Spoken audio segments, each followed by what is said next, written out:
Hi, my name is Gurtar Dhaliwal, and I'm here to talk to you about the horrid forms of brainwashing and censorship done in George Orwell's novel Animal Farm. First off, what is Animal Farm about? Animal Farm is a political satire novel based on the Russian Revolution. In this, the animals in the farm feel as if they're being mistreated by the human who runs them, Mr. Jones. They all work together to take down Mr. Jones, and now are left to run the farm on their own. All the animals begin the novel as equals, but as time went on, it became more and more apparent that the pigs, Snowball, Squealer, and Napoleon were the smartest animals there. They used this to their advantage by outsmarting all the other animals and controlling them. For example, when Boxer, a working-class horse very enthusiastic to help Napoleon, was shipped off in a crate labeled Glue Factory after his death, Squealer lied to the other animals by saying that the hospital must have borrowed a crate from a glue factory, but in reality Napoleon used Boxer's death to buy a crate of whiskey for himself. This quote is one example of the pigs hiding information from the other animals. It shows how easily the animals can be deceived and how Napoleon and Squealer are taking advantage of their stupidity. There are many other examples of the pigs hiding information or straight up lying to the other animals in a very dictator-esque way, but by the end of the novel, through a slew of mistreatment of the other animals by the pigs, the animals regard Napoleon and Squealer as the humans they once fought. Now, to go more in depth about censorship and brainwashing, why is it so bad? Why is withholding information from the public or controlling the way they think a bad thing? Well, for one, it has been misused in the past by dictators. Take Hitler, for example. He burned all the books in Germany that didn't coincide with his ideologies. This prevented a large mass of creativity or differing opinions from existing. Censorship completely negates the freedom of speech and freedom of creativity that all humans should have. Censorship isn't just a thing of the past. Today, it affects people all over the world. Maybe not to the same extremes in the way that Hitler did it, but in minor ways such as preventing certain stories from leaking out or blocking certain websites for inappropriate content.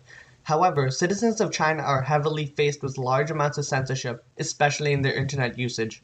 They are heavily restricted as to what they are allowed to view on the internet. Most of the popular websites in the Western world aren't allowed to be viewed in China by their citizens. This is a list of blocked websites in China. As you can see, there are a lot of popular Western websites on this list. Not only just websites, the government also censors out interviews from the Western world in hopes to prevent their citizens from knowing about various things the government doesn't want them to know about. Last Thursday, the Southern Weekend published its exclusive interview with President Obama on page A2. However, according to the Wall Street Journal, that page was left out of editions delivered to many Western news outlets in Beijing, including NBC News and the Financial Times. Furthermore, in the online edition of that day's paper, seen here, page A2 was not included in the list of contents. As shown in the video, people in China are forced to live without the chance to even hear as little as an interview from people from Western countries. It's evident that censorship fully runs their lives. Now, to talk about censorship in the media. As I said earlier, many citizens around the world face at least some level of censorship. This is due to the media preventing certain stories from surfacing out to the citizens. For example, the government may hide facts about the country in order to prevent the citizens from knowing how poor the country is doing in certain respects. This is an absolutely horrible way to treat citizens. With this, the government treats its citizens as if they can't handle anything, or that they're better off stupid and happy rather than informed and aware. Power distribution is a very pertinent factor when it comes to censorship. Those who have power will suppress the information of those without any power. In Animal Farm, the only characters who have power are Squealer and Napoleon. They completely control how everyone else thinks and doesn't allow anyone else to have a voice. This is shown in this quote. These meetings are supposed to be a place where everyone has a voice and all ideas will be heard. However, it can be inferred that Napoleon has trained the sheep to utter out his famous motto, 4 legs good, 2 legs bad, every time Snowball talks, in order to keep his ideas in the dark and only allow people to listen to himself. As well, in the next quote, Boxer, the horse who eventually dies, would like to say something about the expulsion of Snowball. However, Napoleon has built such an environment where his voice wouldn't be heard regardless of whether or not he says anything, and thus he is forced to sit there silently as his friend is dragged off the farm. Now, in the final quote, the animals notice that the milk and apples are strictly going to the pigs. After commenting on it, Squealer thinks of yet another way to wiggle his room out of the situation.